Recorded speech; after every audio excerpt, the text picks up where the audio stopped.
Kasar Iran ta sanar cewa ba za ta ba hukumar nan ta IAEA damar bincike akan tashoshin nukiliyar ta ba, kamar yadda kasar Amurka ta bukata. Haka zalika za ku ji cewa kasar Amurka ta ce kudaden da za ta sakarwa kasar Iran dole ne Iran ta kashe su a cikin kasar Amurka. Wata sabuwa kenan. Shin Iran za ta yadda da wannan? Haka zalika a cikin rahoton za ku ji cewa shugaban kasar Iran Masoud Pezeshkian da kuma ministan harkokin wajen kasar Abbas Arati sun tafi zuwa ga kasar Pakistan domin wata tattaunawa.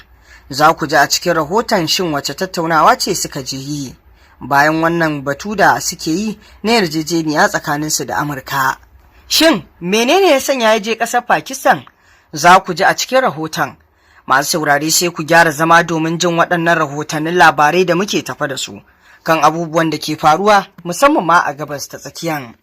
Yanzu bari mu fara rahoton kan batun nan da yake magana wanda ƙasar Iran ta ce ba za ta taɓa bawa hukumar nan ta IAEA damar bincike a tashoshinsu na nukiliya ba. Iran ta ce ba ta da wani shiri a halin yanzu na baiwa hukumar kula da makamashin nukiliya ta duniya IAEA damar binciken cibiyoyinta na nukiliya da suka lalace sakamakon yaƙi. Kamar yadda ƙasar Amurka ta bukata Iran ta sahale. Iran ta ce a yanzu ba za ta sahale ba. Mai magana da yawun ma'aikatar harkokin wajen Iran Ismail Baƙa'i ya bayyana haka ne yayin wani taron manema labarai inda ya ce babu wata yarjejeniya da ta tanadi irin wannan batu. Ya ce Iran za ta ci gaba da bin tsarin da ake amfani da shi a yanzu a ƙarƙashin yarjejeniyar hana yaduwar makamashin nukiliya ta NPT da kuma wato dokokin kulawa da makaman nukiliya. Gaba ɗaya babu wata doka ko kuma tsari akan wannan batu.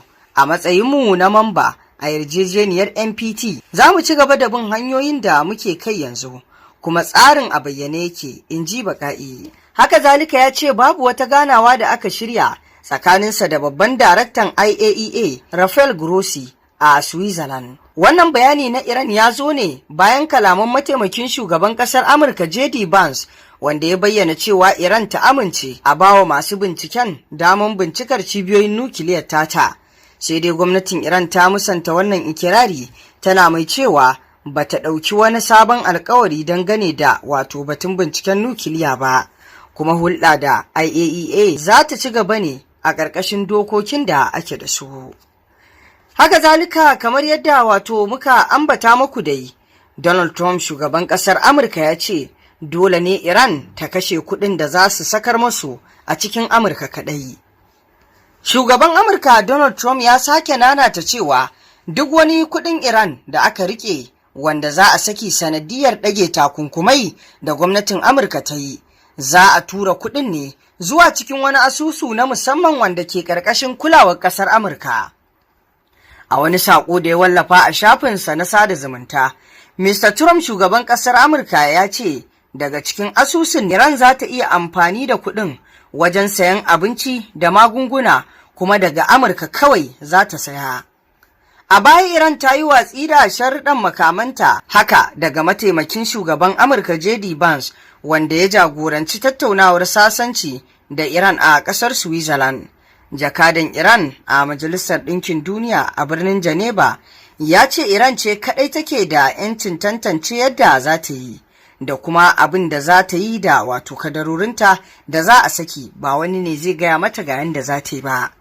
Wannan alamu dai yana nuna cewa wannan ƙasa ta Iran ba za ta bi tsarin nan da Donald Trump yake faɗa ba na lallai sai dai su kashe kuɗin a Amurka. Kaga kenan su da kuɗinsu amma sai an gaya masu ga yadda za su yi. Yanzu bari mu tafi zuwa rahoto na yayin da za ku ji cewa shugaban Iran Masoud Pezeshkian ya isa wato Pakistan domin ziyarar diflomasiyya. Shugaban ƙasar Iran Masoud Pezeshkian ya isa Pakistan domin wata ziyarar kwana ɗaya inda zai gana da manyan shugabannin ƙasar. Bayan isarsa ya gana da Firaministan Pakistan Shehbaz Sharif a cikin wato ci gaba da tattaunawar diflomasiyya tsakanin ƙasashen biyu.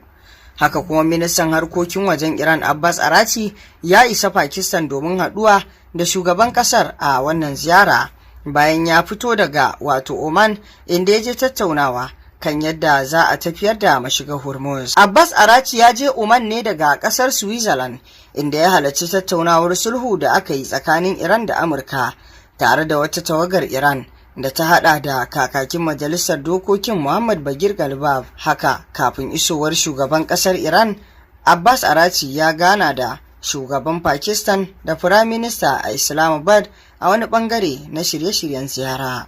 Haka zalika Iran ta nace kan ci gaba da iko da mashigar Hormuz. Iran ta sake jaddada ƙudurinta na ci gaba da iko da mashigar Hormuz bayan kammala zagayen farko na tattaunawa da Amurka a ƙasar Switzerland. Da yake magana da talabijin ɗin gwamnatin Iran yayin dawowarsa daga tattaunawar, babban mai shiga tsakani na ƙasar ya bayyana cewa tafiyar da mashigar ba za ta koma yadda take kafin yaƙi ba. Ya ce Iran za ta ci gaba da taka rawa wajen sarrafa zirga-zirgar jiragen ruwa a yankin tare da tabbatar da cewa an kiyaye bukatun ƙasar. Haka kuma ya bayyana cewa Iran da Amurka sun amince da kafa wasu hanyoyin haɗin gwiwa na wucin gadi na kwana 30, ciki har da layin waya kai tsaye da cibiyar sadarwa domin sauƙaƙa zirga-zirgar jiragen na ruwa a mashigar ta Hormuz. A nasa ɓangaren, sakataren kuɗi na Amurka Scott Bessent ya ce Washington za ta dakatar da takunkumin da ta ƙaƙabawa ƙasar Iran na tsawon kwanaki 60 domin baiwa tattaunawar damar ci gaba. To a halin yanzu dai masu saurare kun ji abubuwan da suka wakana kamar yadda muka kawo muku rahoto, sai dai muna da tsokaci da sharhi kan wancan batu na cewar Donald Trump shugaban ƙasar Amurka ya ce lallai kuɗaɗen da za a saka wa ƙasar Iran dole sai dai ta kashe kuɗin a Amurka ta hanyar siyan magunguna da kuma abinci. To kaga kenan wannan wani al'amari ne da ake so a nuna wa Iran lallai ga abin da za ta yi, kuma Iran a yanzu ta nuna ba wanda zai nuna mata ga yanda za ta yi. Tunda har kuɗinta ne, an yi amannan za a sakar mata kayanta, haƙƙinta ne, to menene na cewar sai an nuna mata ga yanda za ta yi? Wannan ma wani takalar faɗa ne. Haka zalika da kuma nuna iko a kan ƙasar Iran. Ita kuma Iran duk abin da Amurka ko Isra'ila za su nuna masu iko a kansa ba za su yarda da wannan al'amari ba. Tunda haƙƙinta ne, to a sakar mata, ita za ta yi iko da kayanta. Haka zalika wancan magana na cewar Iran ta ba da dama ga masu bincike na makamashin nukiliya na duniya, hukumar nan IAEA, su je domin su bincika tashoshi ko mu ce cibiyoyin nukiliyarta, wanda babu shakka Iran a yanzu ta ce ba za ta ba da dama domin yin wancan bincike ba. Kaga wannan shi ma wani al'amari ne da zai iya dawo da wasu abubuwa akan wannan batu, duk da dai har yanzu ana ƙoƙari ne yarjejeniyar da aka rattabawa hannu a kammala cimmata, duk da dai ba lallai ne wannan al'amari ya gama cimmuwa ba, saboda ƙasar Isra'ila ba za ta taɓa bari abin ya cimmu ba, saboda ba za ta taɓa mutunta yarjejeniya ba. Wannan wani al'amari ne da yake a bayyane, domin cewa mahukunta na ƙasar Isra'ila duk wani al'amari da ya shafi wannan yarjejeniyar ba son shi suke ba, shi ya sanya batun daina kaiwa Labanan hari ta nan za su karya yarjejeniyar, domin ba za su taɓa denawa ba. Kamar yadda koda babban mai fashin bakin nan Bash shi ma ya nuna wannan al'amari cewa Isra'ila ba za ta taɓa dakata ba, don haka ita za ta kawo ruguza yarjejeniyar. To masu saurare ƙarshen rahoton kenan, me za ku ce?